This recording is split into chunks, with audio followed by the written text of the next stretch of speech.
¿Por qué los judíos no creían en Jesús? En el silencio de nuestros corazones, a la luz suave que filtra entre los vitrales del templo, nos reunimos como pueblo de Dios para meditar no solo en lo que creemos, sino también en lo que otros no creen.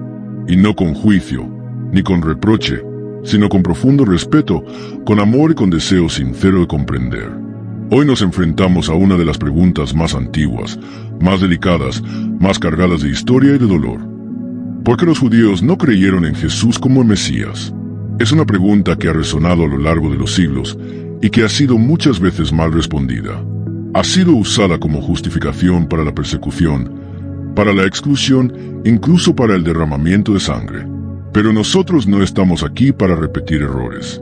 Estamos aquí para buscar la verdad con humildad, sabiendo que el Señor no desea la arrogancia del que cree saberlo todo, sino la sencillez del corazón que busca amar como Él nos amó.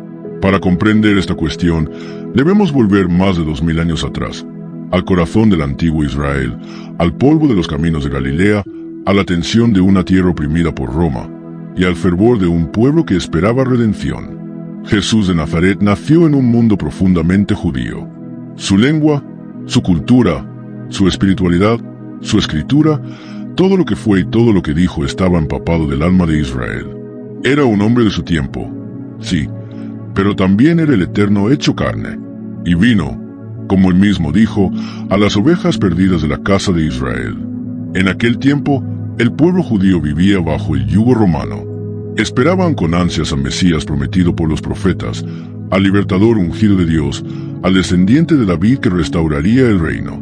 No era una espera pasiva, era una esperanza encendida por siglos de opresión, de exilio, de lucha. El Mesías no era para ellos una figura espiritual solamente, sino también política, real, histórica. Alguien que devolvería la gloria a Israel, que vencería a los enemigos, que purificaría el templo y reuniría a los exiliados. Y entonces vino Jesús. Pero Jesús no se ajustó a las expectativas. No tomó una espada. No expulsó a los romanos. No se coronó rey en Jerusalén al estilo de los antiguos reyes.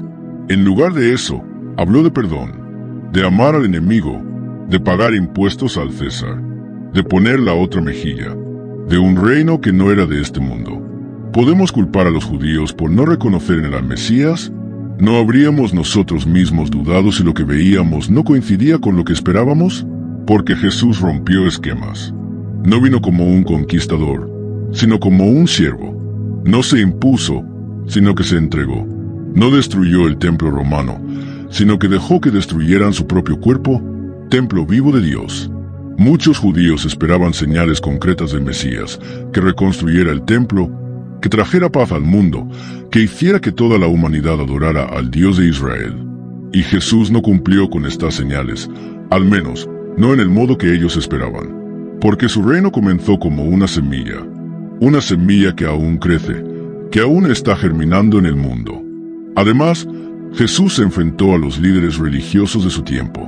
Cuestionó prácticas, desafió interpretaciones de la ley, sanó en sábado, comió con pecadores. No era un transgresor por capricho, sino porque quería ir al corazón de la ley. La justicia, la misericordia, la fidelidad. Pero su forma de vivir la fe fue vista como una amenaza por las autoridades del Sanedrín, que temían no solo la pérdida del control religioso, sino también una reacción violenta por parte de los romanos. Para ellos, Jesús era peligroso, un agitador, un blasfemo, y así fue entregado. Pero incluso después de su muerte, no todos lo abandonaron. No olvidemos que los primeros seguidores de Jesús fueron todos judíos. Sus discípulos, sus apóstoles, María su madre, todos eran hijos de Israel. La primera comunidad cristiana no se veía a sí misma como una nueva religión, sino como el cumplimiento de las promesas dadas por Dios a su pueblo. Durante décadas, el cristianismo fue una corriente dentro del judaísmo. Pero pronto, todo cambió. A medida que el mensaje de Jesús fue predicado más allá de las fronteras de Israel, entre griegos, romanos y pueblos gentiles, el cristianismo fue tomando una forma distinta. Las comunidades gentiles crecían, y las raíces judías comenzaban a desdibujarse. Las tensiones entre los cristianos y las autoridades judías aumentaron. Y con la destrucción del templo de Jerusalén en el año 70 después de Cristo, el judaísmo también cambió. se transformó en el judaísmo rabínico, centrado en la Torá, en la sinagoga, en la ley. Con el tiempo, la separación entre ambas religiones se hizo irreversible. Y luego vino el dolor, el largo camino del sufrimiento. El cristianismo, al convertirse en religión oficial del Imperio Romano, empezó a mirar con desprecio al judaísmo. Se acusó a los judíos de deicidio, de haber matado a Dios, y esa falsa acusación alimentó siglos de antisemitismo. Se les expulsó, se les obligó a convertirse, se les persiguió, se les mató. En el nombre del que enseñó a amar, se sembró odio. Y la figura de Jesús, para muchos judíos, se convirtió en símbolo de persecución en el nombre bajo el cual sus antepasados fueron humillados. ¿Podemos entonces sorprendernos de que no creyeran en él? ¿Podemos, desde nuestra comodidad, juzgar a un pueblo que ha cargado con tanto dolor? Y aún más, ¿quiénes somos nosotros para reclamar con soberbia la verdad, cuando no hemos sido capaces de vivirla con humildad? Pero no todo está perdido. El mismo apóstol Pablo, judío entre los judíos, fariseo instruido a los pies de Gamaliel, expresó su profundo amor por su pueblo y su esperanza en que un día todo Israel será salvo. Pablo no abandonó sus raíces, sino que las vio cumplidas en Cristo, y nos llama a nosotros, los que fuimos injertados como ramas en el olivo, a no jactarnos contra las ramas naturales. Hoy, en el siglo XXI, muchos cristianos y judíos están volviendo a dialogar. Están compartiendo mesas, preguntas, escrituras. El respeto está creciendo. Las heridas están siendo sanadas lentamente. Y eso es obra del Espíritu. Porque el Espíritu de Dios no construye muros, sino puentes. No divide, sino que reconcilia. Creer en Jesús como Mesías no es solo aceptar una doctrina, sino vivir una transformación. Es amar al prójimo como a uno mismo. Es cargar la cruz cada día. Es perdonar, aunque duela. Es lavar los pies de los demás. Si vivimos eso, entonces nuestros hermanos judíos podrán mirar a Jesús no como un extraño, sino como uno de los suyos, como el que cumplió la ley y los profetas, como el Cordero de Dios.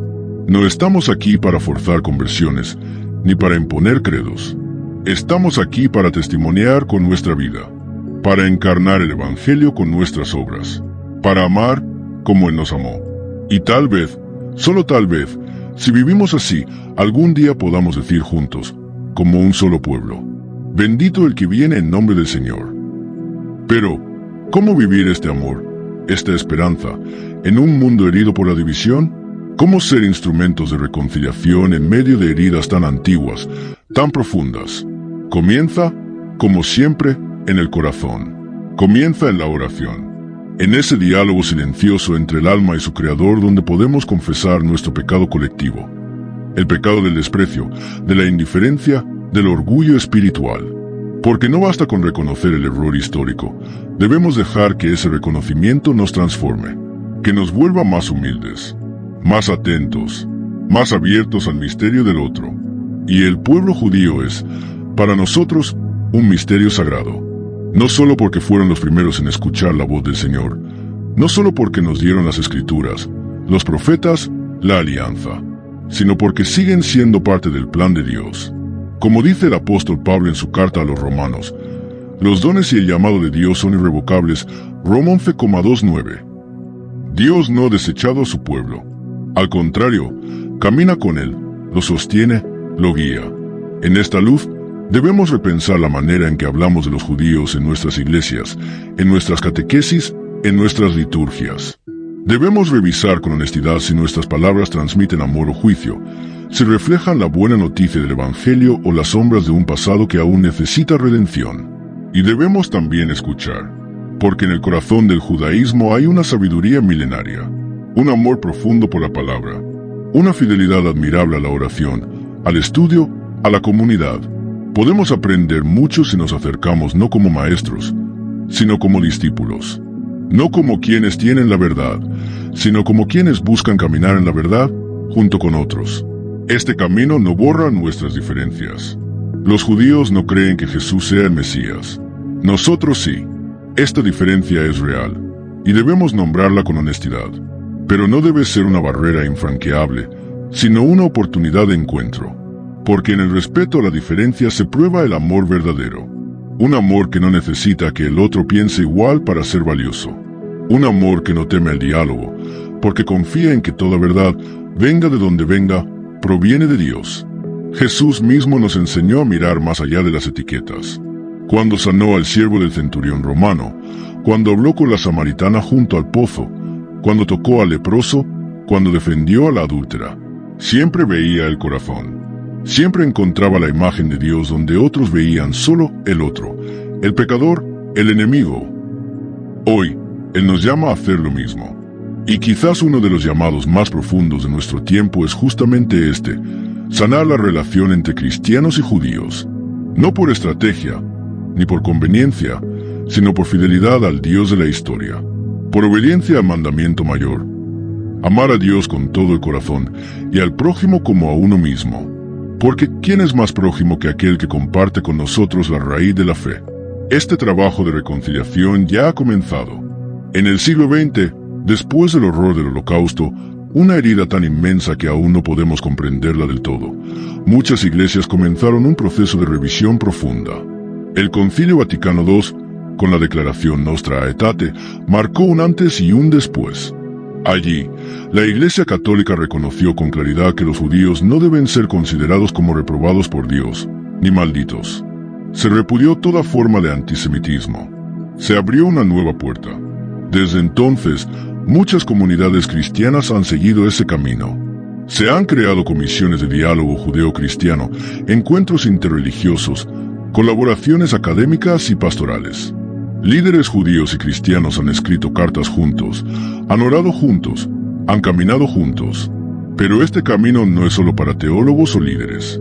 Es también para nosotros, los creyentes de a pie, para cada comunidad, para cada parroquia, para cada corazón. Podemos orar por el pueblo judío, no como quien pide su conversión forzada, sino como quien suplica bendición. Podemos estudiar juntos las Escrituras. Podemos participar en actividades comunes, ayudar a los pobres, cuidar la creación, defender la dignidad humana. Porque en esas acciones, el Espíritu se manifiesta. Porque allí donde dos o más se reúnen en el nombre del amor, allí está Dios.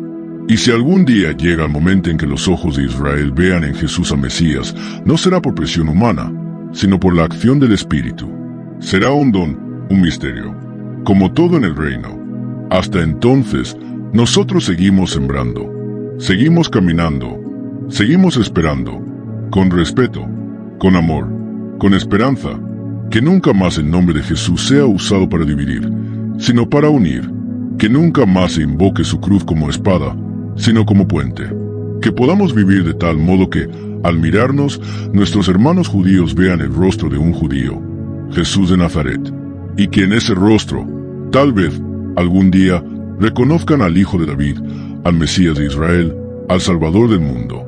Mientras tanto, oramos juntos, como hermanos que aún no comparten la misma fe, pero sí la misma esperanza en el Dios uno. Shema Israel, Adonai Eloheinu, Adonai Echad. Escucha, Israel, el Señor nuestro Dios, el Señor es uno.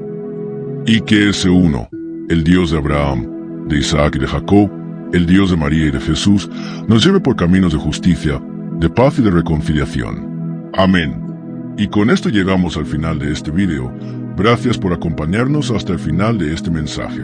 Si este video te ha tocado el corazón, te invitamos a suscribirte al canal para que podamos seguir creando más contenidos que edifiquen y traigan esperanza a quienes necesiten.